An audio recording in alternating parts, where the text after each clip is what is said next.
The worst credit cards are actually very popular, and if you have any of these, get rid of them immediately. But here are the top 5, and they get progressively worse. Starting with the best, worst credit card on this list, the Starbucks Rewards Visa. And while this might look like a normal credit card, it's not, because it's terrible.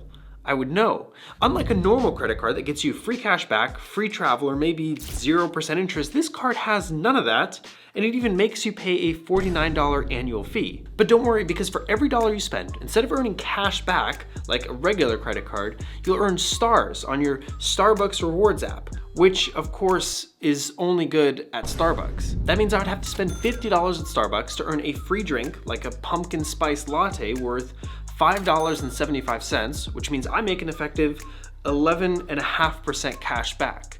That's actually pretty nice. But for anything else, this card is completely useless.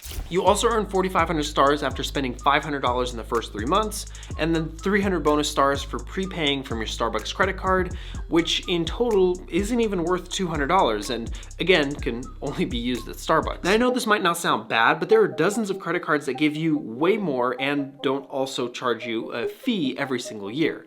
I personally love my Starbucks card, but this ain't it, and the cards are only gonna get worse from here. The 4th worst credit card ever straight up tries to trick you and hopes you don't even notice. You might have even gotten this card in the mail and fell for it. And no, it's not Capital One, it's actually Credit One, a completely different company hoping you don't notice the difference between the two logos.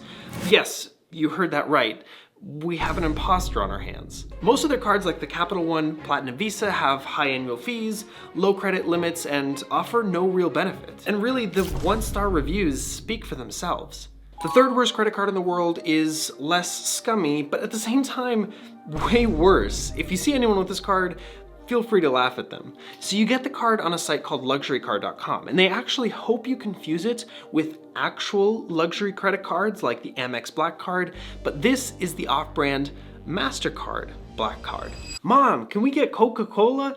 No, we have Cola at home. But unlike the Amex Black Card, the rewards on this card are a joke. They offer 2% cash back on airfare, which makes it one of the worst travel credit cards ever, and they show no mercy with a $495 annual fee.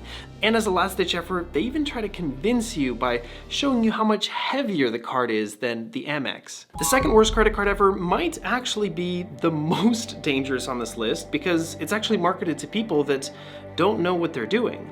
This is the Verve card from Continental Finance, and it's advertised as a beginner credit card. But as a beginner, this might be the worst credit card you could get. It has a $99 annual fee and a separate $120 yearly maintenance fee, which is completely different for some reason. That means you have to pay $220 a year just to use this card. And if you ever wanted to stop paying $200 a year, you would have to cancel the card and stop building credit history with that account, which is devastating for your credit score, especially if you're a beginner. Not to mention the low credit limit of only $300 or an effective $225 after the first year's discounted $75 annual fee. On top of that, the late fees are insane, but nothing compared to the #1 worst credit card. This is a 24 karat gold plated credit card, and it wins the spot for the worst credit card of all time. And yet tons of people get it because they fall for some of the sneaky perks. Things like a $200 airfare credit and a global entry or TSA pre-check credit, but that's actually common with many credit cards now, and credit cards like the Chase Sapphire Reserve, which offers an extra $100 in travel credits and is a whole $500 cheaper. You heard that right, because this card costs $995 per year. It's brought to you by the same imposters who made the MasterCard Black Card, because this is, of course, the MasterCard Gold Card. Those are some of the worst credit cards that you should avoid at all costs, but if you want to know the best, watch this video on how I got every single credit card so you don't have to.